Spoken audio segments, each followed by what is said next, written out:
Hello, this is the Green Corn Rebellion Show. I'm Gregory Harden II, and today I am here with Nick Singer, who is a candidate for Oklahoma County Assessor. How are you doing today? Doing all right. How are you doing? I'm all right. Whoa. Stop what you're doing. Okay. If you like this video and you like the other content on my channel, please hit the like button on this video. Also, go hit subscribe like right now. And also, when you hit subscribe, click the bell so you can get notifications whenever I put out a new video. So, thanks. All right, enjoy the rest of the video. So first, can you tell me a little bit about your background and the things that you do currently and have done in the past? Sure. My name's Nick Singer. I have lived in Oklahoma now for going on, 18 years. Moved here after college, worked in the live event world, graduated from Penn State with degrees in math and economics, and had a friend who I'd met in college that lived out here. And so sort of came out here and we started rooming and working for local company. And so, it was, it's been good. About 10 years ago, though, I switched up my careers and got engaged in politics. I've run for office before. I've been a lobbyist, an organizer, a campaign worker, done just a lot of different stuff. And and so that's been my work in that industry, as it were, for the last 10 years. I also have my real estate license, so I'm a licensed realtor, and I also do some development work, so mostly focused on affordable housing. That's been in the last year, so kind of coming out of the pandemic, like need to do something else. So I got started with that. So that's really what's led me to the assessor's office is just seeing how, the assessments are done, how economic, incentives are played out, and the assessor is really over all of that. And so anyway, got interested in that race, and so here I am. All right. So can you tell me in the audience what exactly a county assessor does? Sure. So the county assessor is the person that sends you your bill for your property taxes. So they are in most places, the local entity that is tasked with enforcing the property tax laws. And so they will send you a bill every year based on their assessment of what your property is worth.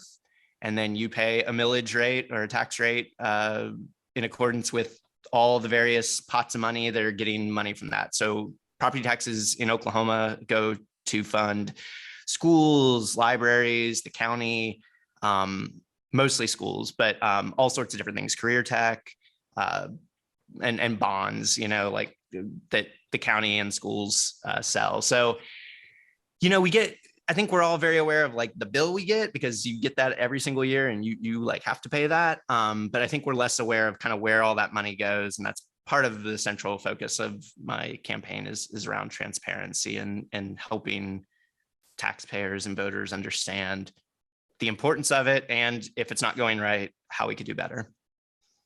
All right.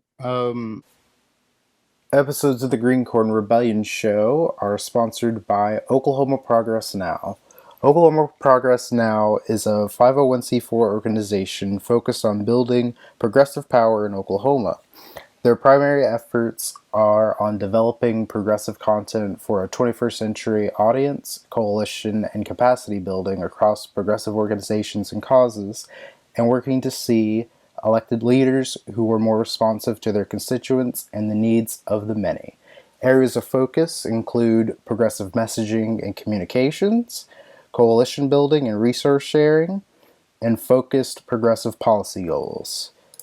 You can check out their Twitch live streams, and they go live on Facebook at noon, Monday, Wednesdays, and Fridays.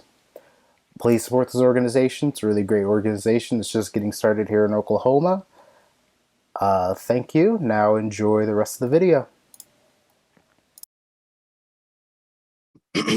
Yeah, because the reason why I asked is because a lot of people don't know what those positions do or that those are even positions that exist. Yes. Um, and even myself, I barely know what some of these positions are and do. And I know the names of the people, but I don't really know, I how mean, those things work.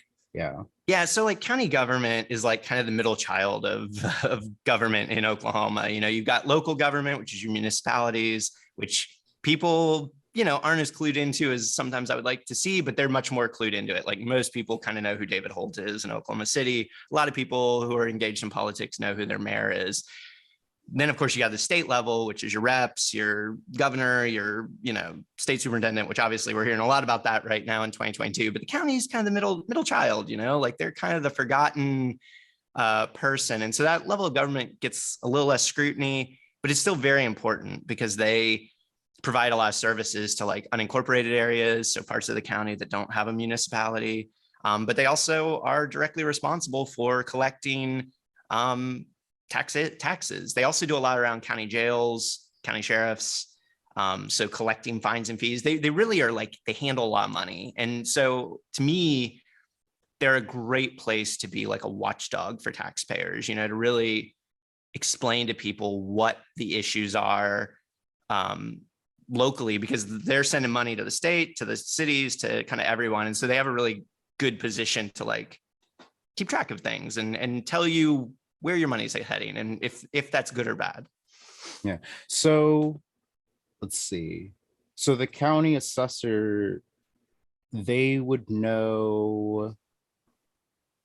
So you said property taxes. So like they would know which school district gets what money from each like neighborhood or household, that kind of a thing. Yes, they have tables all over their website that you can drill down into if you're really into that stuff. But like basically where it shows like, if you're in Oklahoma City public schools and, so your property tax is going to be different than somebody who might be in Putnam City schools or in Crooked Oak, or because they all have they're bonding at different times. They're bonding for different rates. Oklahoma has relatively low property taxes overall. So, I mean, there's pretty strict limits on how much taxpayers can be paying for property tax. But yeah, I mean, you can go and see like where all the property taxes kind of go. It's very buried. It's hard to find. Obviously, it's not put in a way that I think most people easily understand it, which is what I'd like to improve upon if I get elected. But so anyway, so curious question, because sure. I'm from Shawnee, Potawatomi County, where it's kind of easy to figure this out, or at least make assumptions about it. But like, if you're, say, Oklahoma City Public Schools, and so I know that like let's just take the high schools. There's several different high schools, but those different high schools have like jurisdictions in terms of who gets to go to those high schools, and those jurisdictions change every so often. Um, even though they're within the school district itself. So would that, I'm not even sure if this is like a question you would know or would have to know, but like, say you live in an area that's, let's say, what was the one that they told me? Okay, Northwest Classen and John Marshall, like that area. Because I know some kids have told me that they've like had to switch schools or weren't able to go to that high school because the lines changed or whatever. So like, when those supposed lines change, yes, your tax dollars still go to Oklahoma City public schools, but do they go to that different high school, or is that money divvied up in a different way? Yeah, so it's divvied up in a different way. So your taxation is by district. So like your school district, your career tech district, your county, like those are the kind of the lines that dictate how much or what taxes you pay. The allocation of that tax money then is done at the school level. But Okay. I mean, there is some big things you can, ideas you could explain to voters about how, especially in Oklahoma City, how tax incentives kind of mess up the property taxes, or you could compare bonding rates between districts. So like, for example, Oklahoma City is about to go out for a really large school bond because they're significantly under their bonding capacity.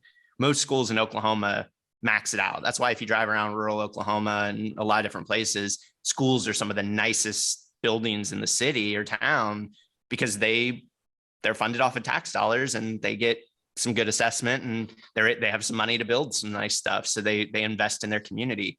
Oklahoma City is notorious for not doing that, which is to me a little crazy because I think the voters here definitely support our schools and definitely support spending more on them. I just don't think they understand or know that how kind of bad the issue is, or how far out of line with the rest of the state we are. Okay. Yeah, because for Shawnee, so where I live is a different situation because whenever I was growing up, I live in a school district that was only a K through 8. So when I went to high school, we had to transfer into another district. Right. Like most of us ended up going to Shawnee, but some of us went to Meeker, stuff like that. So, but now we have a high school and we had to vote for the bond for that. And we had to, I don't remember how much it was that we had to vote it up in order to get it. But, those types of things are kind of more easier to wrap my head around because it's like, okay, I know where these districts are. I know which ones are the K through 8s, that kind of a thing.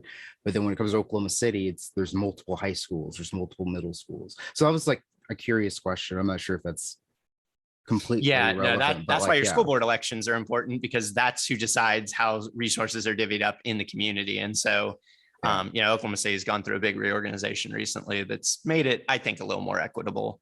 But that's again where your school board elections really matter. You want to get good people on your school board who are looking at like, do we need some more resources over here for, kids that are having challenges versus, schools that either have like a powerful PTA or someone that can raise a lot of money for them, we just need to think about those things. Okay. So what made you want to run for this seat? Well, like I said, recently I've gotten into I've had my real estate license for 5 years now or so, but I've gotten more into the developer side of it and just seeing how our assessments are done, seeing how tax incentives are spent. Oklahoma City, while we're not California or, Boston or New York, we are entering a housing crisis. Like if you want housing in Oklahoma City that's smaller, affordable, it's really hard to find. And when you look at like our taxation and how, the collective resources we pull together in order to try and address these problems, we often spend it like subsidizing luxury development or giving it to people who arguably don't need it, while development we do need gets kind of short shrift. So I'm really interested in looking at the assessment, making it more transparent, really being a watchdog for taxpayers on what that money is going towards. And the other big issue I'm want to address is the Oklahoma County Jail. Again, we're about to be asked to vote in June on a gigantic bond to build a new jail. And as it stands right now, I don't think I can support that bond measure, mostly because they're just talking about building a bigger jail. And so again, as a taxpayer watchdog and somebody who is, trying to make sure we're implementing the will of the people, the people have said they want mental health treatment, they want addiction treatment, they want job training. Most of that stuff doesn't make sense at a jail. Like, yes, we need a new jail. The building's terrible. Like, I'm not against building a new jail, but I just think putting all of our eggs in that basket is really sort of messed up. And honestly, kind of the definition of insanity, doing the same thing and expecting different results. So I would argue that we should really be looking at maybe splitting that bond up, building a new building for the people who are really dangerous and that we need to be, keeping there, but trying to find alternatives for the folks that don't have any business being there. So that's really what's driven me to run. Okay. So what are some things that you'd do differently as county assessor that the incumbent isn't doing? And what are some things that you don't like that the incumbent is doing? Well, the big thing is, as a realtor, we get really nifty tools through to try and buy and sell real estate. Like we get lots of online tools that are helpful and useful and help us be better informed and inform our customers of like what is happening and how we can be kind of just better customer service. The county assessor's website, they say they win awards. I don't know how, but it's very hard to use. Like it's kind of a dumb search. So like, you have to type in exact names to get properties to pop up, as opposed to like, Google, where you can just enter it in and it sort of figures out what you're trying to get to. So anyway, I think the database could be much more accessible. It's public record, like those records are public. And they serve a lot of uses. I mean, they're useful in real estate transactions, but they're also useful in, all sorts of, wills and stuff and family disputes. And I mean, lots of people need to get on the assessor's website and find information and property records and things like that. And I just think it could be much better presented to the public. And I don't think it would be that hard or expensive necessarily to do. Just take somebody running the project. And then the other issue is that the current assessor is Larry Stein. He's been there for a long time. And I just think, the county has had a lot of challenges around the jail and around various things. And I just think it's time for a change. Like we can't keep electing the same people who caused the problem to solve it. And so I really just think it's time to get, fresh ideas in there, new ideas in there. And that's what I want to do. How long has he been in office there? So he's only actually been in 4 years, I think, as an elected, but he's been in the assessor's office for like 17 before that. So, I mean, he was kind of like the handpicked successor of the previous assessor. So, I mean, it's just like, he's good old boys club. One of the things I respected about Larry was 4 years ago, he was really critical about some of our tax schemes in the city and sort of was exposing those, but then he kind of went quiet and stopped. And so to me, it's just time for a change. All right. Let's see. And you've ran for other offices in the past, and you've come close to winning each of them. What about this time do you think will be different? Or what will you do different this time? Sure. I mean, I've learned an incredible amount. So I think experience helps. I'm newly minted 40-year-old here, so I'm not I'm not in my early years anymore on doing this. So I think that helps. Experiences, it really matters. And also just this race was super close 4 years ago. I mean, Mike Shelton ran and lost by 1%. So I mean, it's a very, very close race, just on its, on the base metrics. So I think that's an important thing. And also Larry's done and said a lot of really not great stuff. I mean, he's, very into the, he's a longtime Republican partisan. And, I just don't think Oklahoma County is like, down for people who post anti-Muslim sentiments, who, are real big on possible election stealing and things like that. I mean, I think our county is much more like, get people in there who can solve problems, who can address issues that we actually have, who aren't, caught up in these like sort of culture wars all the time and stuff like that. So I think as the campaign rolls on, people realize that Larry doesn't fit their values and that I am closer to what they would like to see in an elected official than what we currently have. All right. And what music have you been listening to lately? Man, I've been off the music thing for a little bit, which is sad to say, as I'm also a longtime wedding DJ. I need to get back into it. I am just a big fan of like very chill electronic music. So like, I just like to put it on and chill out. And it's sort of nameless and faceless. I mean, obviously somebody makes it, so I should probably learn who my favorites are, but I'll just find all sorts of random channels and random things either on Spotify or YouTube and just let them go. And I don't know, it's just I have a lot of energy and am out doing a lot of stuff, so it just kind of brings me down a little bit, lets me focus and chill out. So that's my main jam. All right. Well, thank you for coming on. What is your campaign website and where can we find you on social media? Certainly. So my campaign website is Nick for OK, all spelled out, nickforok.org. So nickforok.org. My email is just nick@nickforok.org. And I think my cell phone is gonna be on my website, so you can always hit me up there. I've done that most of my campaigns and never experienced anything too bad about it. So, if you want to talk to your next assessor, give me a shout. Happy to do it. But yeah, we're getting rolling here. I think our announcement's actually next week, so this is good timing. Not sure when you're gonna post this, but we're getting ready to do the big announce, and then we'll have a kickoff. And yeah, we got a lot planned. I don't have a primary, so it's just a November election, so we have a little more time to figure things out. But we're getting rolling and ready to do it. So yep. All right. Yeah, I think this will probably be posted the week that you're talking about, which is tomorrow is Monday. You're talking about the week after that, right? Yeah, I think I'm gonna do kind of a soft launch this week, and then my kickoff's the week after. Yeah. Okay, cool. Yep. Cool. And what are you gonna do for your kickoff?